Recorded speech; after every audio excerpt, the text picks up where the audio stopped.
Buenos días, compañeros. Nos encontramos en la finca El Cachamón, ubicada en el corregimiento de Juan Frío, donde explicaremos todo el proceso para realizar una calicata. En la finca El Cachamón también nos encontramos con varias especies animales, como ovinos, caprinos, gallinas, conejos, cuis y diferentes especies en aves. Como primer paso, se asignó el lugar donde se iba a realizar la calicata. Luego se empezó por despejar las plantas de la zona donde se iba a hacer el trabajo para poder contar con un espacio libre y observar el metro cuadrado que debíamos marcar con ayuda del metro y los palillos.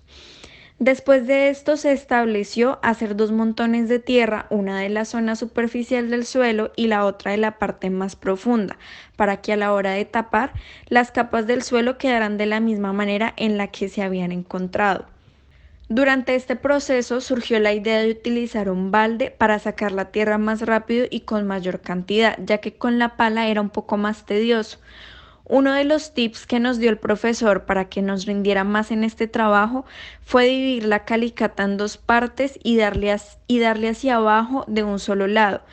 Para luego de tener un gran avance en el otro bloque, se le daba con la pica y soltaba la tierra mucho más fácil y mucho más rápido. Entre las propiedades físicas fundamentales encontramos el color. Esta es la característica morfológica más visible y manifiesta del suelo.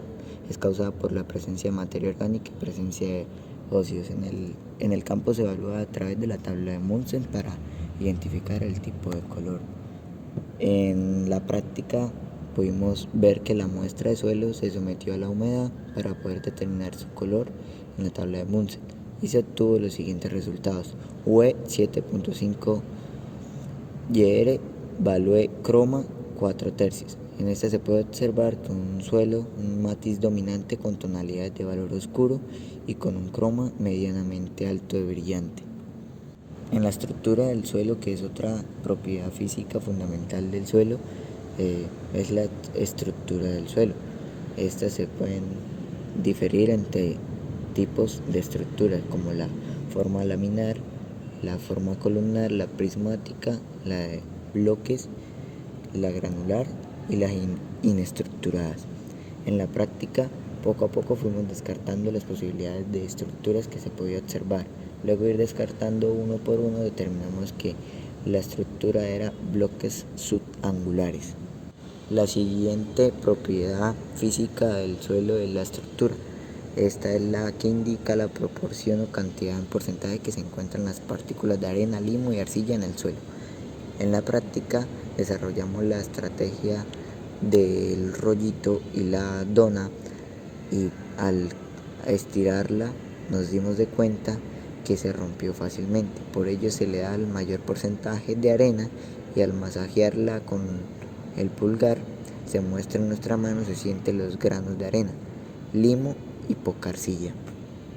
La densidad es otra propiedad física del suelo, la cual nos permite determinar la porosidad total del suelo. En la práctica encontramos una densidad alta sobre el suelo. Por último, la temperatura es una característica que se baja en la productividad del suelo a través de su influencia de diferentes aspectos como la formación del suelo, la actividad microbiana y el control de crecimiento de las plantas. Esta temperatura no se pudo tomar en la práctica, pero pues debido a las condiciones del clima y las precipitaciones podemos concluir que esta temperatura es un poco elevada. Ahora continuamos con las propiedades físicas derivadas. Como primer propiedad física derivada tenemos la porosidad. La porosidad es el porcentaje de su volumen total ocupado por espacios porosos vacíos por donde circula el agua y el aire. La cantidad de poros deriva de la textura y de la materia orgánica que se encuentre allí. Dependiendo de la clase textural va a tener más o menos poros y el porcentaje de materia orgánica. En esta muestra podemos obtener los tres tipos de poros, tanto macroporos, que consta de un diámetro de 60 micras. También encontramos mesoporos, que deriva de 60 a 10 micras, y encontramos poros pequeños, que son menores a 10 micras. Como segunda propiedad física derivada tenemos la permeabilidad y la filtración. La permeabilidad y la filtración es la facilidad con que el agua y el aire se mueven en el suelo. La permeabilidad de un suelo depende de la textura y la cubierta vegetal. La permeabilidad se considera que es la estimación cualitativa de la infiltración y la infiltración es cuantífica de la velocidad con que el agua se desplaza a través de un perfil del suelo. Podemos constatar en la práctica de que este suelo es permeable y tiene una buena filtración. ¿Por qué? Porque encontramos una cubierta vegetal en el espacio donde pudimos realizar esta práctica y pudimos observar buena cantidad de macroporos. Como tercer propiedad física derivada tenemos al drenaje del suelo, que es una propiedad física muy importante en el uso agropecuario.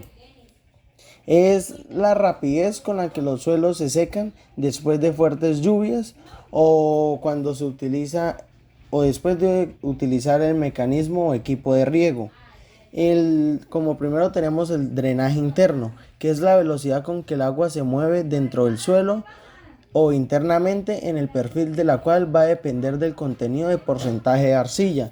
Podemos determinar que en este suelo tiene una alta cantidad, no sabemos cuánto, pero sabemos que tiene una altica cantidad de arcilla y tenemos una composición de macroporos. Es muy visible, entonces esto nos da a entender de que el drenaje interno tanto de agua como de aire es constante y es alto. Como segundo tenemos el drenaje externo, que es la rapidez con que el agua se escurre por la superficie del terreno y no solo depende del grado de permeabilidad del suelo, sino que está asociado al relieve o a la pendiente del terreno. También podemos observar que en el terreno donde se realizó la práctica tiene una pendiente no muy detallada, pero sí está siempre inclinado. Entonces podemos deducir de que el drenaje interno y externo se da de una buena manera. Y este drenaje externo se da pues por la inclinación o la pendiente de este terreno. Y que esta zona cuenta con una capa vegetal. Como cuarta propiedad física derivada tenemos la profundidad radical efectiva, que es la profundidad a la cual puede llegar las raíces de las plantas sin obstáculos físicos y químicos ni de ninguna naturaleza. En esta práctica que realizamos podemos observar que una profundidad que en la muestra que realizamos en la calicata por 1 metro de profundidad podemos observar que tiene una profundidad radical efectiva de 70 centímetros. Es la raíz que encontramos a más profundidad. Como quinta y última propiedad física derivada encontramos el agua en el suelo. Esta es una propiedad que se puede encontrar como una limitante y pues esta y en el metro de profundidad que hicimos en la práctica la calicata no la encontramos, entonces no hubo presencia de agua en el suelo en el metro de profundidad de la calicata que realizamos.